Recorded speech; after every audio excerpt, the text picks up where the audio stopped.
Bigyan din po aming Diyos ang mga kapatid namin na narito sa Pilipinas na kasama namin sa morning devotion na ito. Si Ate Tessie, si Joy, si Marilyn, si Ate Elvie, si Ate Tess Gutierrez, si Elena, si Ate Del, si Ate Wilma, Panginoon. Patuloy niyo pong pagpalain ang mga anak mong ito na patuloy na nagbibigay ng panahon at ng oras sa pagdalo sa morning devotion. Dalangin po namin, Panginoon, na kami po ay mapagpala ninyo sa pamamagitan ng mga salita niyo po na nagbibigay sa amin ng lakas, ng pag-asa sa panahon na nawawalan kami ng pag-asa, ng comfort sa panahon na nakakaranas kami ng kalungkutan, Panginoon.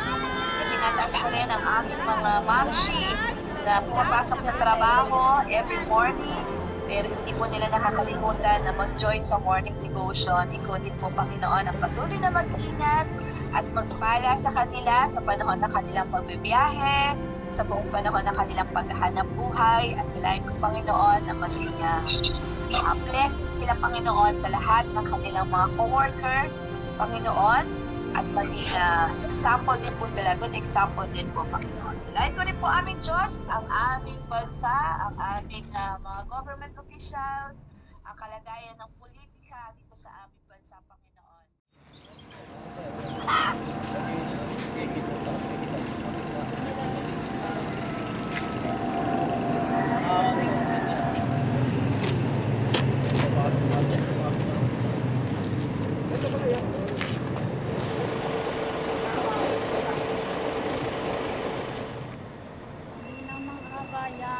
Tayo po ay sasakay na pupunta na po. Ako si Elena Ticao, tubong Iloilo, 45 years old. Kasalukuyan nakatira sa Pugad Ibon, Santa Isabel. May 6 na anak. Nagtatrabaho ako sa Rysel, isang first aider. Laging ako sinasabihan ng mga ay kumuha tayo ng mga national ID about sa mga requirement namin sa national ID. Hindi nga ako nakukuhanan ng national ID kasi pagdating sa mga ganyan, yung national ID nahirapan ako magkuha niyan kasi pagdating siguro sa namin yung mata ba na kami sa hindi kami nakukuhanan ng kahit yung mga anak ko. Minsan po, pag umaalis po si mama tapos pumupunta po siya sa labas para anuin po yung pangangailangan namin. Minsan po sinasabi sa kanya, ay mama nila, Madeline, walang mata.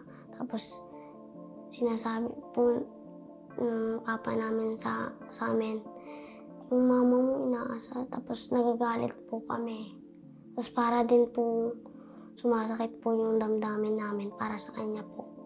Ako po si Jewel T. Villasis, 12 years old, anak ni Elena G. Ticao. Ang pangarap ko po ay maging teacher kasi po gusto ko pong maturuan ng magandang ugali ang mga bata. Pikit, bulag, singkit, ayun lang po yung nakita nila sa mata ko na maliit lang. Ako po si Madeline T. Villasis, nakatira po ako sa Kawit, Cavite. Nung bata pa po ako, madalas po may nambubuli po sa akin. Minsan po, hindi ko po sinasabi kay mama about sa nangyayari po sa akin na ganito, ganyan. Pero po, minsan po, pag hindi ko na po kinaya, nagsusumbong po ako sa kanila. Madalas po, pinapayuhan niya po ako na umiwas na lang po, ganyan. Hi, ako nga po pala si Joseph Villasis. Pangatlo po pala ako sa 4 na magkakapatid. Kami pong 4 ay pare-parehas po. Ganito po yung mata namin. Nung maliit pa ako, naalala ko na nag-aaral ako sa elementary. Madalas ako na nabubuli. Kaya nung yung meron na akong mga anak, naiisip ko, ang hirap pala, no? Pag may diferensya ka, parang malaking sa lipunan na parang masakit sa kalooban mo, siyempre. Bakit sila? Bakit ako ganito? Inaasar ako, hindi ko lang po sila ginagantian. Una po ako nabully, lang po, okay lang po sa akin yun. Hindi ko na lang po sila pinansin kasi iniisip ko na lang po. Kasi po ang payo sa amin ng magulang namin, Kapag po binubuli kami, iwasan na lang po namin. Kaya sinusunod ko po talaga yun. Then po, tahimik lang po ako sa klase ko yun.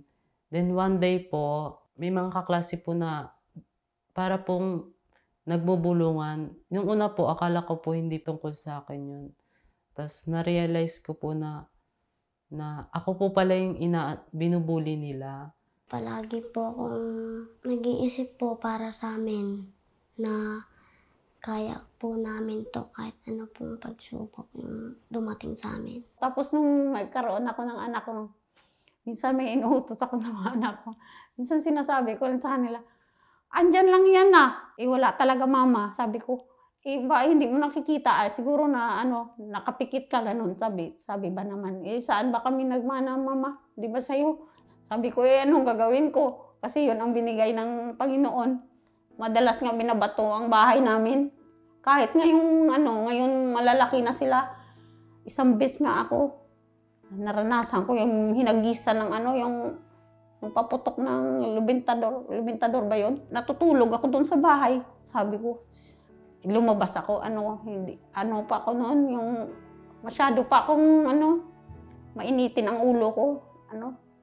Yung parang hindi pa ako nakakilala sa Panginoon nung time na yun. Parang nawala ako sa sarili ko na yung siyempre sa problema, yung hirap, na ka ng mga tao. Minsan naisip ko na ang Panginoon, bakit ako binigyan niya ng ganyan? Kaya nung maliit pa ako, nag-aaral nga ako. Pero pagdating ng hindi na ako nag-aaral kasi binubullying ako sa school. Tapos may mga tao ako nakilala na nagpapalakas ng aking loob. Sabi, umano ka dito kasi para matulungan ka. Marami akong ng mga yung counseling kasi yung maliit pa ako, marami talaga akong hinanakit. Pagdating sa nanay ko. Hanggang ngayon ng nanay ko, hindi ko pa nakausap. Nung umalis ako doon sa probinsya. Sa hirap ng danas namin, pagdating sa hirap kami doon sa probinsya. Wala kaming kuryente. Tapos, minsan, wala pa kaming kain sa isang araw. Madalas nga, minsan lang kami pagdating sa bahay na galing kami sa school. Wala talaga, sabi ko, minsan naisip ko, buti nga nakasurvive ako sa panahon na yun kasi marami ding mga pagsubok, mga hirap ba. Tapos naging nag-aalaga ako ng bata dati. Kaya ako napadpad dito sa Maynila. Pero taga doon din yung sa Iloilo yung naging amo ko. Pero siya, mabait siya sa akin. Yun, nakarating ako dito ng Maynila. Ako naman siguro mataas yung paniniwala ko sa Panginoon kahit na nga nasa ako, sa kagitnitan ako, nahihirapan ako. Alam ko kung anong ginagawa ko, nagdadasal ako nun. Tapos kumakanta ako ng mga, yung parte sa Diyos nga ng mga kanta. Kasi ako, yung mataas yung ko sa paniniwala ko na hindi ako talaga pinababayaan ng Panginoon. Kahit nasa gitna na ako ng Kaya hanggang ngayon, naiisip ko pa rin talaga napakabuti ng Panginoon.